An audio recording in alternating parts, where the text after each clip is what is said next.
हिंदी लोकभारती कक्षा 9वी दूसरी इकाई पाठ 7वां शिष्टाचार। भीष्म साहनी। परिचय। जन्म 8 अगस्त 1915 रावलपिंडी, अविभाजित भारत। मृत्यु 11 जुलाई 2003। परिचय।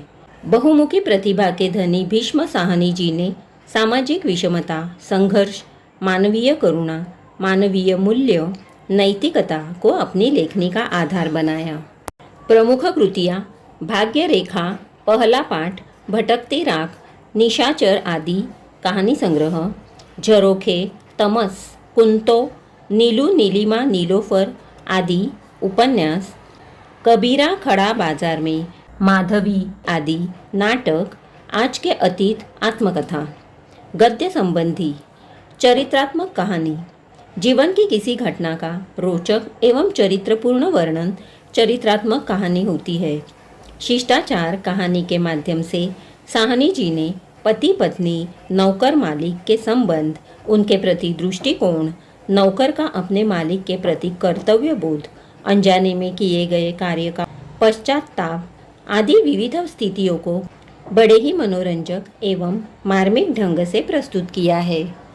जब 3 दिन के अनथक खोज के बाद बाबू राम गोपाल एक नौकर ढूंढकर लाए तो उनकी क्रुद्ध श्रीमती और भी बिगड़ उठी। पलंग पर बैठे बैठे उन्होंने नौकर को सिर से पांव तक देखा और देखते ही मुंह फेर दिया। यह बनमानस कहाँ से पकड़ लाए हो? इससे मैं काम लूँगी या इसे लोगों से छिपाती फिरूंगी? इसका उत्तर बाबू राम गोपाल ने दिया। जानती हो तलब क्या होगी? केवल 12 रुपये। सस्ता नौकर तुम्हें आजकल कहाँ मिलेगा? तो काम भी वैसा ही करता होगा, श्रीमती बोली। यह मैं क्या जानूं, नया आदमी है, अभी अपने गांव से आया है। श्रीमती जी की भौवें चढ़ गई। तो इसे काम करना भी मैं सिखाऊंगी? अब मुझ पर इतनी दया करो, जो किसी दूसरे नौकर की खोज में रहो, जब मिल जाए तो मैं इसे निकाल दूंगी।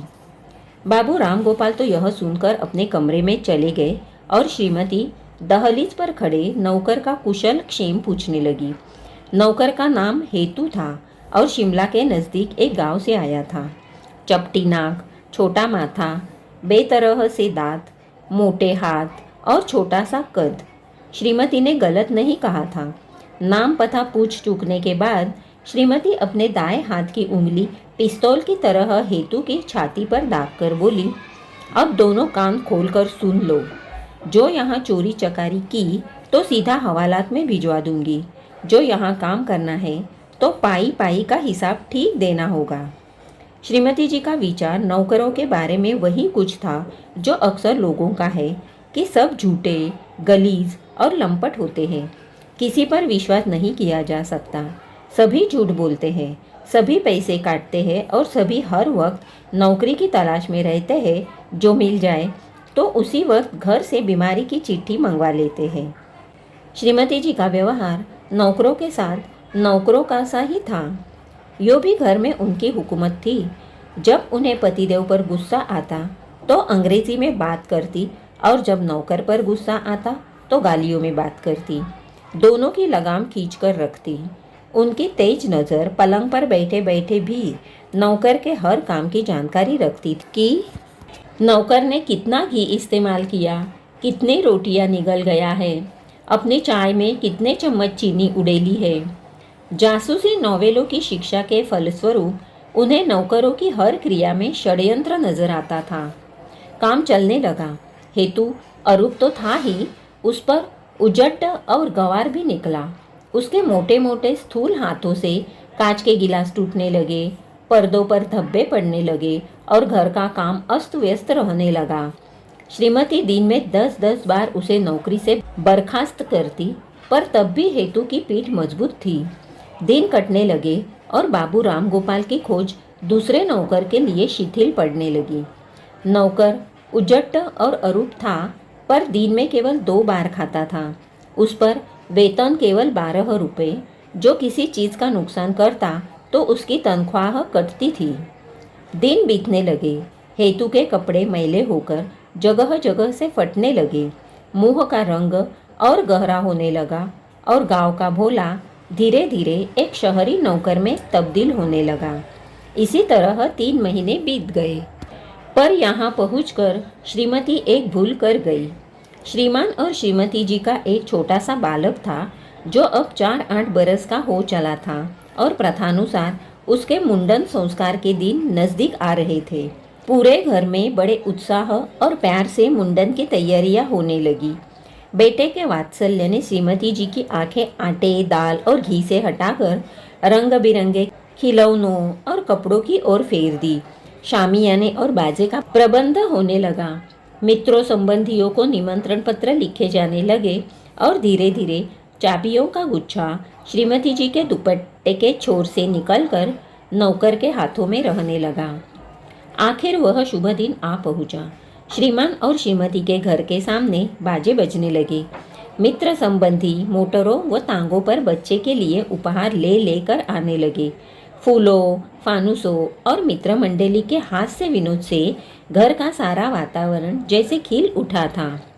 श्रीमान और श्रीमती काम में इतने व्यस्त थे कि उन्हें पसीना पोंछने की भी फुर्सत नहीं थी।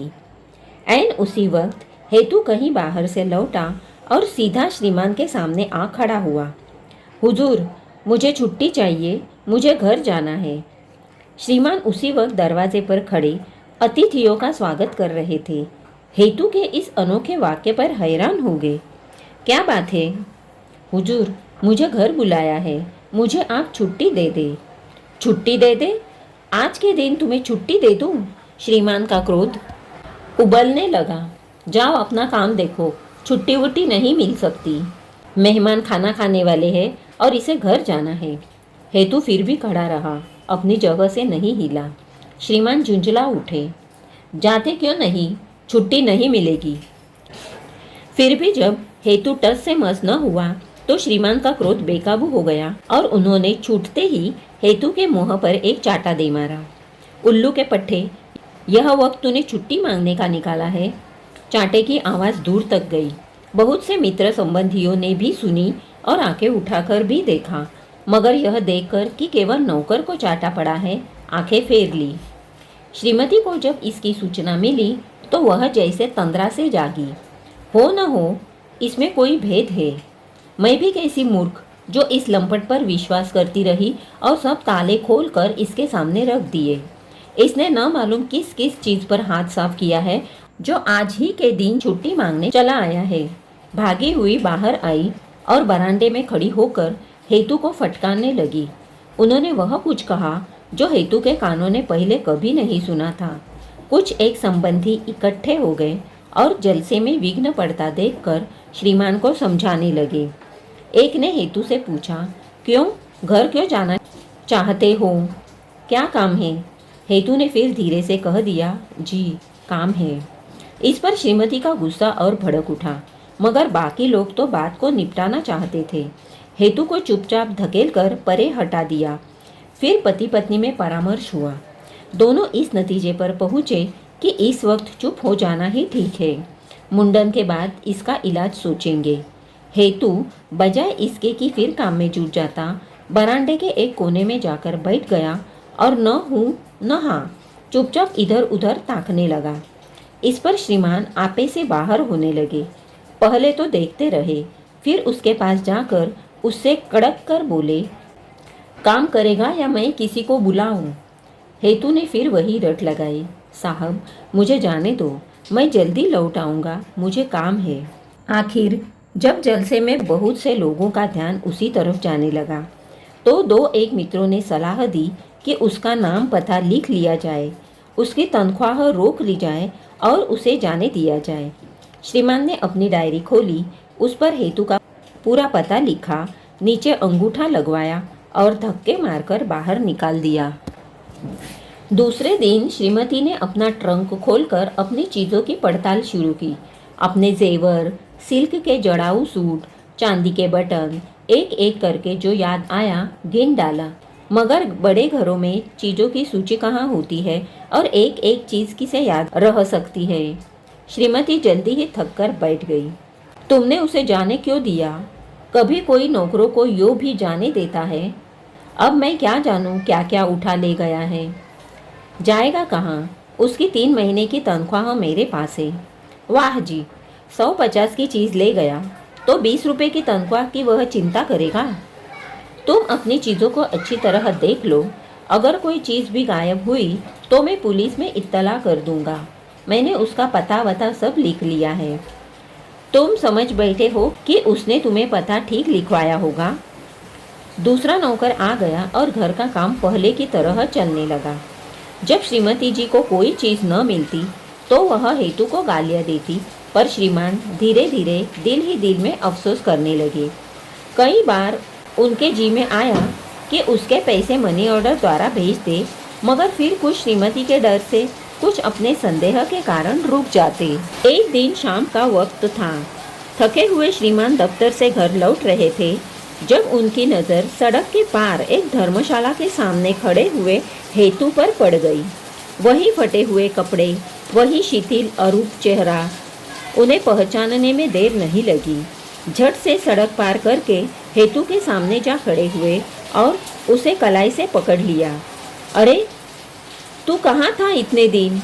गांव से कब लौटा? अभी अभी लौटा हूँ साहब, हेतु ने जवाब दिया। काम कर आया है अपना? हेतु ने धीरे से कहा। जी। कौन सा ऐसा ज़रूरी काम था जो जलसे वाले दिन भाग गया? हेतु चुप रहा। बोलते क्यों नहीं? क्या काम था? मैं कुछ नहीं कहूँगा, सच सच बता दो। सहसा हेतु की आंखों में आंसू आ गए। होठ बात करने के लिए खुलते मगर फिर बंद हो जाते। बार बार आंसू छिपाने का यत्न करता, मगर आंखें ऐसी छलक आई कि आंसुओं को रोकना असंभव हो गया। बाबू राम गोपाल पसीज उठे। अच्छा, क्या बात है? उसका कंधा सहलाते हुए बोले। जी, मेरा बच्चा मर गया था, लड़खड़ाती हुई आवाज़ में हेतु ने कहा। बाबू राम गोपाल को सुनकर दुख हुआ। थोड़ी देर तक चुपचाप खड़े उसके मुंह की ओर देखते हैं, फिर बोले, मगर तुमने उस वक्त कहा क्यों नहीं? तुमसे बार बार पूछा गया, मगर तुम कुछ भी न बोले, क्यों? हेतु ने धीरे से कहा। जी, वहाँ कैसे कहता? खुशी वाले घर में यह नहीं कहते, हमारे गांव में इसे बुरा मानते हैं। और श्रीमान स्तब्ध और हैरान उस उजड्ड गवार के मुंह की ओर देखने लगे।